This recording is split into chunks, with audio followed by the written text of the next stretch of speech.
Hi, my name is QuadGod. For those of you that don't know me, I'm a Twitch streamer and I love video games. For those of you that do know me, hey, hey, I'm back on YouTube. So this video is about Icarus First Cohort. I've been playing it for a few days now, and they actually just had another patch, so I'll have to read through the patch notes. Today is Friday, and I shot this video yesterday, so some things have changed already. It's early on in the process. I'm going to be talking in this video about tips and tricks and just simple ways to get started, things to stay away from while I'm running one of the missions. You can run it solo or co-op, but I do recommend co-op. And if you have any questions or comments, please leave them down below, and let's get started. This game I just recently learned about. It was released on Friday, the 3rd of December, and I started playing on Saturday, and I have a few hours into it, but it's a science fiction survival game, not unlike Valheim, where the idea is you drop in, you have to relearn all these recipes for crafting everything on the entire planet because you forgot them. In Valheim, it's very relaxing. It's not actually that difficult. Obviously, you can get yourself stuck in a bad situation and die, and that can be tragic because then you have to go get your body, and if you don't have the right gear, if you're playing solo, you have to get your body, you're so screwed. In this game, it's kind of the same, really, but there's some added complications. And I actually have not played that many survival games, so I'm just going to sit here and compare this to Valheim, which I know a lot of you guys have played. Just FYI, while I'm talking about the game, you're going to be seeing me play the intro to the first extermination mission. Once the assembly got Africa working together, nothing could stop them. And now, here we are.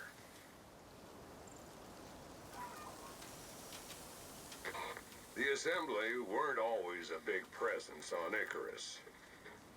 Now they're looking to change that. But local wildlife's been making problems for their survey teams. The kind they didn't walk away from. The latest encounter is marked on your map. You'll need to investigate it. See if you can track down whatever has been hunting their crews. Group 15's got a theory that exotics have been making animals more aggressive.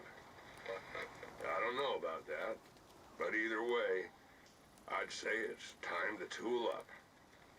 And I don't mean carpentry.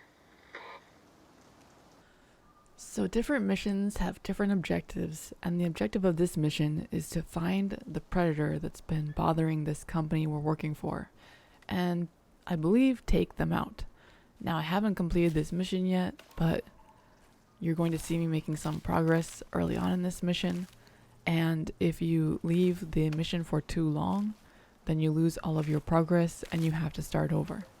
Okay, so back to the comparison. In Valheim, you get to breathe the air that's latent in the environment. In Icarus, you have to find oxygen. You start off using oxide rocks, which you have to find on the planet. You can mine them with your pickaxe. You can eventually turn oxide rocks into oxygen in skin. I believe they call it a oxygen bladder that you craft. You could suffocate, but it's kind of nice when you're swimming. You already have the oxygen bladder, so you can be underwater as long as you'd like. Also, in Valheim, you have to eat. When you eat varied foods, it gives you more health. In Icarus, it's the same thing. You eat these varied foods, and it gives you more health. But in Valheim, I don't believe that the food goes bad. In Icarus, the food is all on a timer. Some foods spoil faster than others, and carrots don't spoil, so definitely go for the carrots. So if you have a piece of meat that's uncooked, it will spoil in I think 500 seconds approximately. If you have a piece of cooked meat, it will spoil in 1500 seconds. So cooking food really does help extend the amount of time that you have it for before it spoils. You're sort of eating your food on a rotation. I've gotten to the point where I'm just checking my food to see what's gone bad or what's in the middle of going bad, because if you eat food that is close to going bad, it increases your chance of getting a bacterial infection and getting sick. And if this happens, your life bar is cut in half. You can also make, later in game when you get the points for it, you can learn how to make these different pastes like antibacterial paste or an anti-parasitic paste or anti-poison paste. So that's very helpful when you eat food that's bad. The paste really only cuts that infection time in half. It doesn't get rid of it. Later in game, you can make things like tonics and pills. I'll show you guys that in a moment. I'll digress. So you have your oxygen, you have your food, and you need to keep eating or you'll starve. And if you're working out, using your pickaxe or chopping down trees, you're going to have to eat more. And you also have water. You have to drink water. If you don't do any of these things, you'll die. And the list of things that could kill you goes on and on. You drop into an area, and the first thing that you'll realize is that you have no tools and you pretty much know nothing.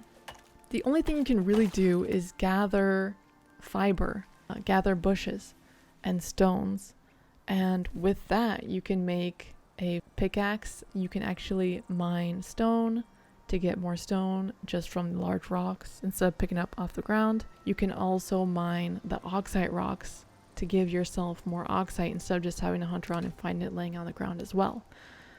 So let's talk about the next important thing. Once you do, you make the logging axe and you make your pickaxe.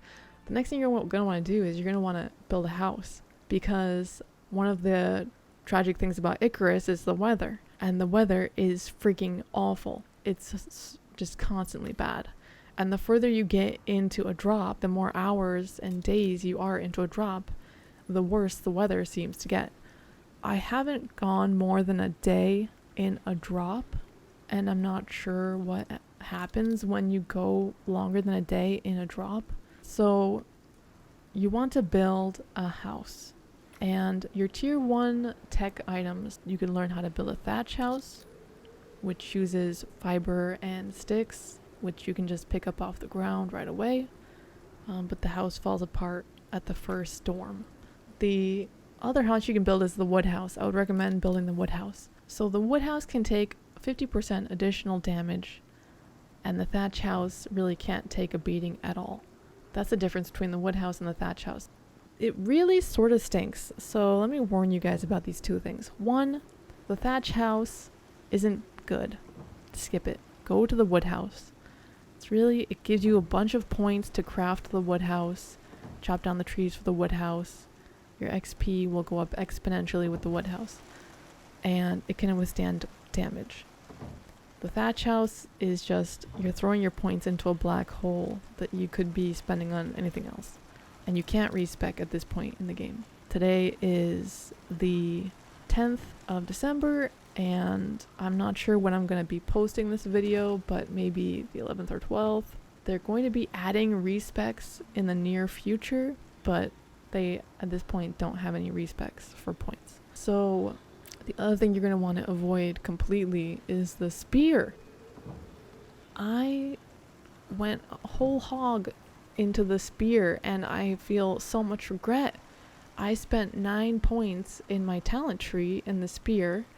I spent a tech point on the bone spear, and I spent actual money on my ship's workshop after I came out of the mission to research the spear.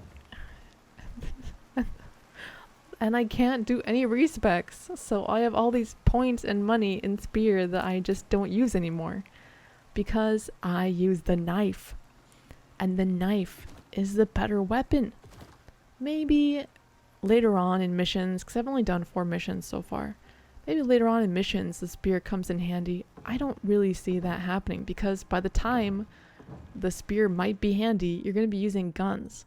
Why not just use bow and arrow and the knife? And the knife is actually really good at taking out bears, and bears are the big problem in this game so far. Spear is just a total waste. And you can throw the spear, true, but you can also throw the knife. And then why are you bothering when you have a lot of trouble finding it after you throw it? And you can just use bow and arrow. You can do a stealth shot with a bow and arrow and do a headshot and take out buffalo, deer, wolves, boar, bears, all with a single shot. So what's the point? Spear. Don't do it. Skip thatch, skip spear. I would recommend putting points into the pastes to cut your time for healing from a bacterial infection in half. Poison, cut your time healing from poison in half. I would recommend getting a bandage, getting a splint, and it's important to note also that in this game, fires are something to contend with. The game gives you a fire beater for your house. Definitely make one. Also make a hammer to heal your house during a storm. If you have a wood house, let's say you have a lightning storm, the lightning strikes, next thing you know your house is on fire, you gotta put it out. Hopefully it's raining and then you're good.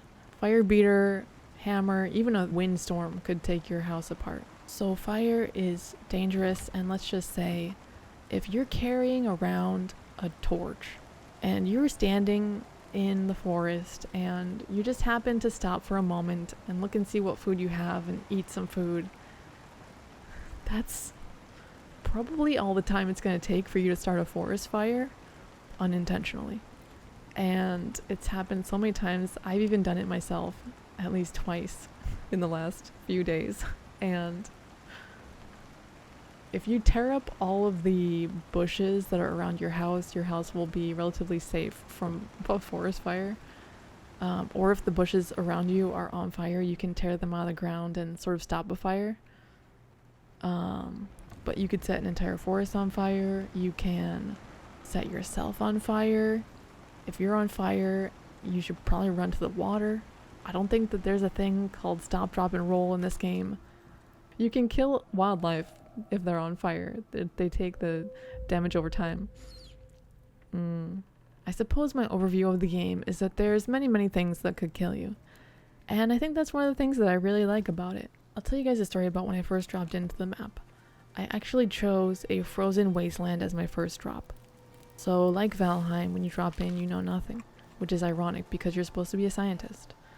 So I dropped in thinking that I'd be probably okay. I dropped in and I was looking around and I looked in my skills and I saw that they were all blank. And I thought to myself, well, there's sticks here, why can't I make a fire? So I'm level 0, I look at my tech tree. My tech tree says that I don't know how to make a fire. So I think to myself, well, I'll find a cave. So I'm running around and I get to the far side of the map. I haven't run into any like terrible animals or anything. Like there's just deer running around and acting crazy, running into walls. And I get to the far side of the map and I die.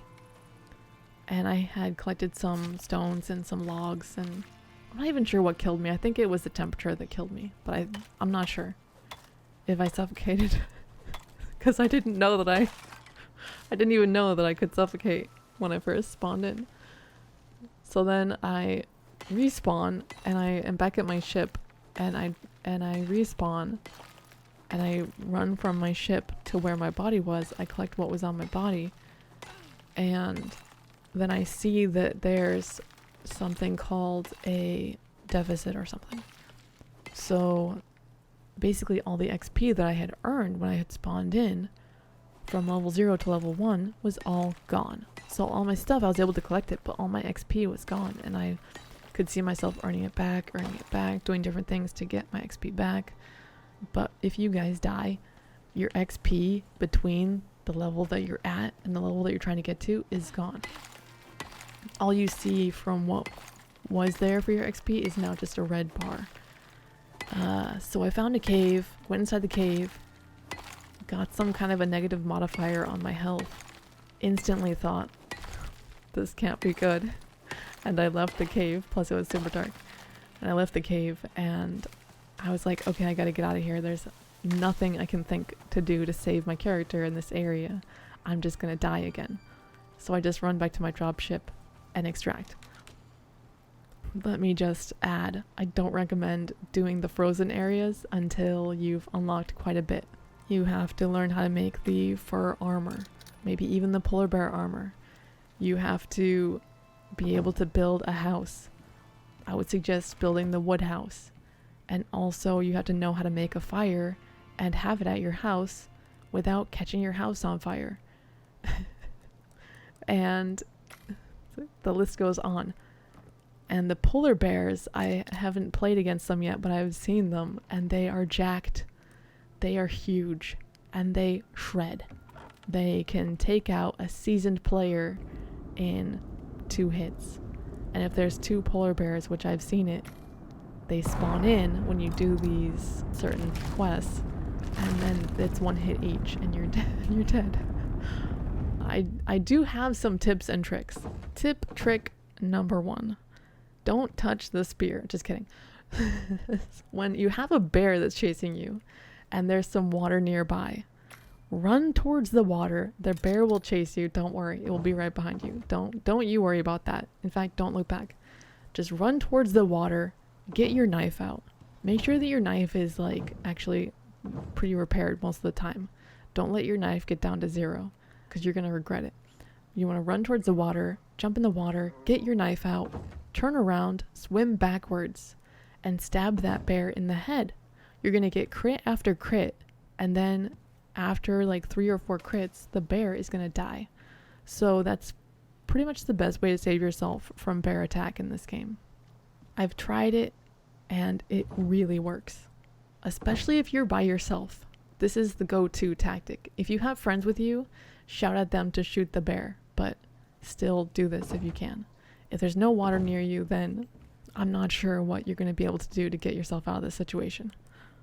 So I suppose that's trick number 2, is just know where the nearest body of water is. And if you know where that is, then first of all, you're not going to dehydrate and die from it. Also, you can have bears chase you to the water and then stab them in the water because bears are unable to attack when you're doing that. And now I'd also recommend building your base near water.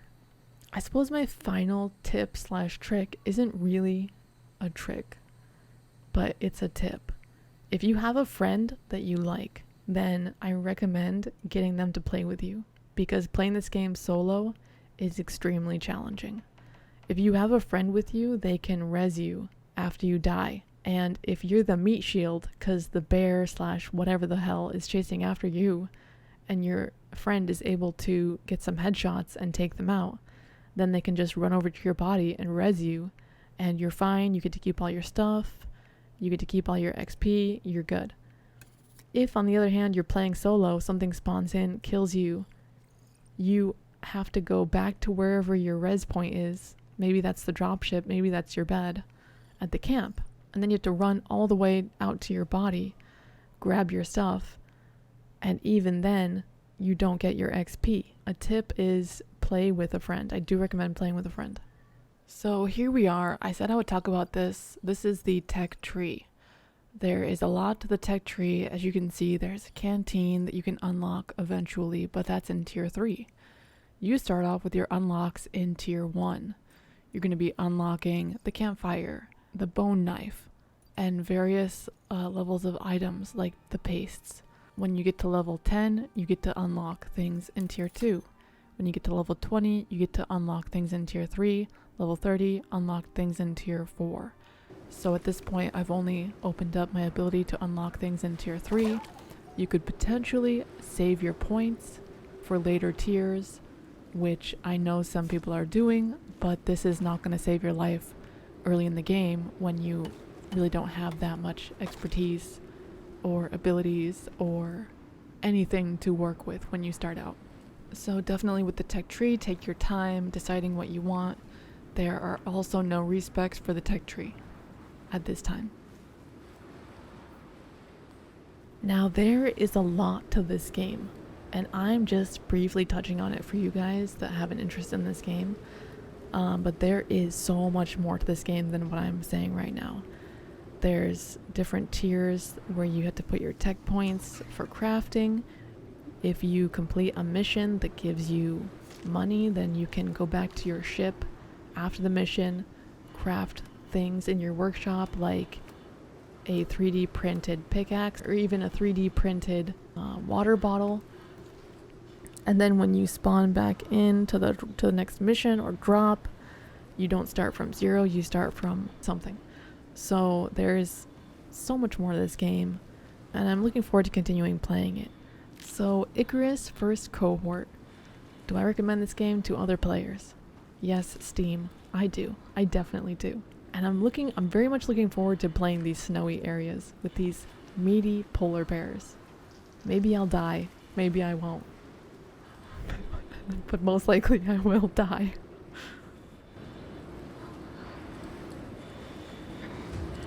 Something big did that. Good find, but we need more. We've marked another attack site on your map. Okay, awesome. As you can see, I've finally made progress towards the first mission objective in this extermination mission. I am very glad I was able to do this and show you guys what this looks like. The next objective is going to be to go to the next marker on the map. The markers are typically these yellow circles, and it's the same marker if it's a mission where you have to find some kind of a plant to scan, or if you have to find a area to scan. It looks very similar to this. Yes, so that was an exterminate mission. I have to go and run the mission now and complete it. Probably co-op. I have no idea what I'm going to run into, but I'm looking forward to running the snowy missions, the desert missions, and doing more build-outs. In Valheim, if you guys remember, they were doing crazy build-outs. You could check them out on Reddit. They're doing sort of the same thing with Icarus. People are building out these beautiful base/mansions. So I'm looking forward to doing that. If you guys enjoyed this Icarus video, please let me know. If you guys want more Icarus content here on YouTube, and come check me out on Twitch, and I'll see you guys next time. Bye.